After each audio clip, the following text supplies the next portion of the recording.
우리 자신이 씨앗이에요. 그러므로 우리가 살펴봐야 되는 것은 우리 자신입니다. 내가 어떤 나무인가? 내 자신이 나의 주인인가 아니면 하나님이 나의 주인인가 살펴보셔야 됩니다. 아주 가장 기본적인 질문을 우리 스스로 한번 물어보세요. 우리는 예수님을 왜 믿습니까? 예수님을 믿으면 어떤 유익이 있습니까? 예수님을 믿는 게 무슨 강점이 있어요, 여러분? 지난 주간에 어떤 교우님한테 이 얘기를 듣고 제가 인터넷에서 찾아봤어요. 여자분들에 대한 얘기인데요. 이 얘기를 할까 말까 하다가, 왜냐하면 이 얘기를 하면 설교 내용을 다 버려도 이 내용만 기억할까 봐. 여자분들에 대한 내용인데요. 공부 잘하는 여자는 얼굴 예쁜 여자를 못 이긴대요. 또 얼굴 예쁜 여자는 시집을 잘 간 여자를 못 이긴대요. 또 시집 잘 간 여자는 자녀가 잘 된 여자를 못 이긴대요. 자녀가 잘 된 여자는 건강한 여자를 못 이긴대요. 1등은 누군지 아세요? 건강한 여자도 세월은 못 이긴대요. 여러분, 예수를 믿는 것이 다른 종교, 다른 사상보다 어떤 것이 뛰어날까요? 어떤 것이 뛰어납니까? 예수를 믿지 않아도 공부를 잘하는 자녀들이 있습니다. 아주 착한 자녀도 있습니다. 예수를 믿지 않아도 부자가 되고 세상으로부터 인정받고 인기를 얻는 사람도 있습니다. 얼마 전에 타계한 스티브 잡스 같은 사람이에요. 예수를 믿지 않아도 건강한 사람이 있어요. 도덕적으로 깨끗한 사람도 있습니다. 이런 것은 무엇을 우리들에게 가르쳐 주는가 하면 예수를 믿는 목적이 세상적인 것이 되어서는 안 된다는 거예요. 예수를 믿으면 예수님으로부터만 얻는 축복이 있습니다. 그게 무엇입니까? 영원한 생명입니다. 부활입니다. 하나님과 영원히 사는 겁니다. 그것은 예수님으로만 얻을 수 있는 겁니다. 이것이 예수를 믿는 축복이고 예수를 믿는 이유요 가치여야 합니다. 우리가 심는 것이 세상적인 것이라면 세상적인 것을 거두게 될 것이에요. 예수를 믿는 사람들에게만 약속한 축복은 영원한 생명이고 부활입니다. 하나님과 함께 사는 것입니다. 이것을 우리 안에 품고 나를 심을 때 우리는 영원한 생명을 거둘 수 있습니다. 예수를 믿으면서도 세상적인 부와 명예와 자랑과 권세를 위한다면 결국은 모든 것은 썩어져 없어지고 말 것입니다. 육체냐 성령이냐는 바로 이 땅의 삶만을 바라보고 살 것이냐 아니면 하늘을 바라보고 살 것이냐로 구분되어지는 것입니다. 육체를 심는다는 것은 결국 나의 욕망대로 살면서 하나님을 이용하는 삶을 말을 하는 것이죠. 욕심과 욕망을 심는 것입니다.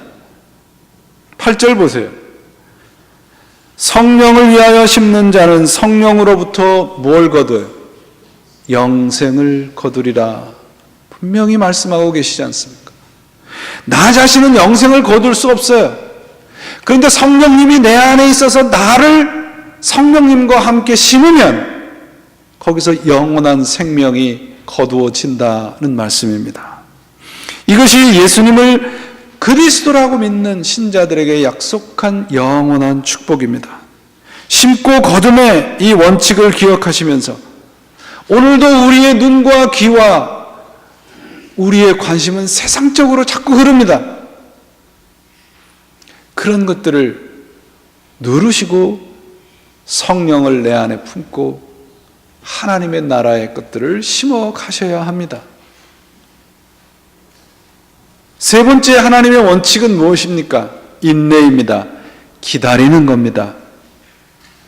인내는 오늘 본문을 통해서 보면 낙심하지 않는 것과 포기하지 않는 것입니다. 약속이 우리들에게 주어졌으면 그 약속이 이루어지기까지 기다리시고 그 약속이 우리들의 것이 되기까지 인내로 채워 가셔야 합니다.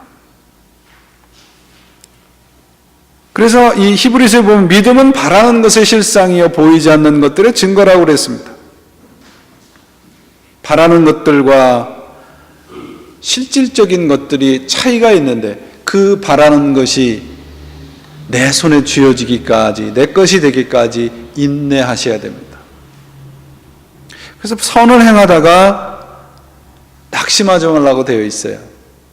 우리가 왜 선한 일을 하다가 피곤해질까요? 왜 낙심이 될까요? 그것은 물론 여러 가지 상황과 이유가 있겠지만 내가 뿌린 것을 거두려고 하는 조급함 때문에 낙심하게 됩니다. 우리는 뿌리는 사람들입니다. 하나님만이 거두시는 분이십니다. 열심히 뿌리고 잡초도 뽑아주고 거름도 주면서 성실하게 사는 것이 우리 몫의 전부입니다. 이것이 욥이 말하는 까닭 없는 신앙입니다. 나는 이미 예수 그리스도를 통해서 하나님의 자녀가 되었습니다. 이것 이상의 축복은 없습니다. 이것 이상의 보상을 바라면 우리는 하나님의 말씀을 다시 살펴보아야 합니다. 우리의 몫은 심는 것이고 뿌리는 것입니다. 이 사실을 기억하면 낙심하지 않을 수 있습니다. 왜냐하면 성경이 약속합니다. 때가 이르리니 반드시 거두리라. 반드시 거둘 때가 올 겁니다.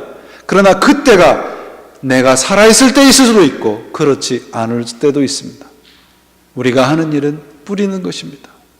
거두려고 조급함을 부릴 때 우리는 낙심할 수밖에 없습니다.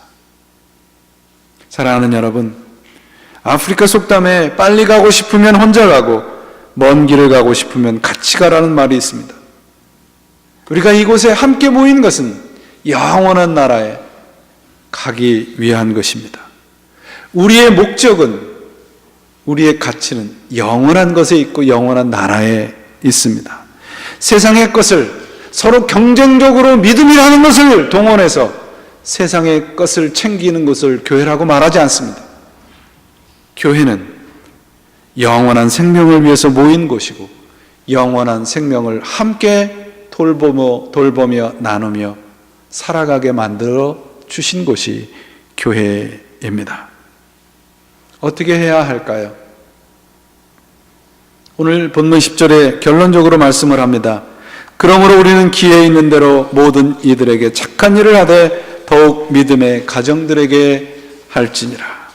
기회 있는 대로라는 말은 시간을 사라는 말입니다. 시간을 찾아서라는 말입니다. 기회가 우연히 주어지면 하라는 것이 아니라 하나님의 말씀을 내 삶에 주어진 시간에 온전히 그 일을 위해서 충성을 다하라는 말입니다. 사랑하는 여러분, 우리가 뿌리는 일에 충성을 다할 때 우리의 삶은 이미 하나님의 나라에서 영원한 생명으로 거두어질 것을 저는 믿습니다. 오늘 여러분들에게 하나님의 나라의 이 영원한 축복이 이미 주어져 있습니다.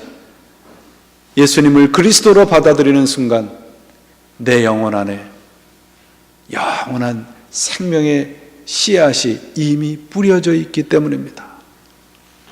오늘 이 마음을 품고 이런 영혼으로 기쁨으로 심는 일에 뿌리는 일에 충성을 다할 때 때가 이르면 반드시 하나님께서 우리 안에 영원한 생명으로 거두어 주실 것입니다. 이 세 가지 원칙을 기억하시면서 오늘도 영원한 나라를 향해서 한 걸음 한 걸음 걸어가셔서 하늘나라의 것들을 풍성하게 거두시는 여러분들이 되시기를 주님의 이름으로 축원을 드립니다. 기도하시겠습니다.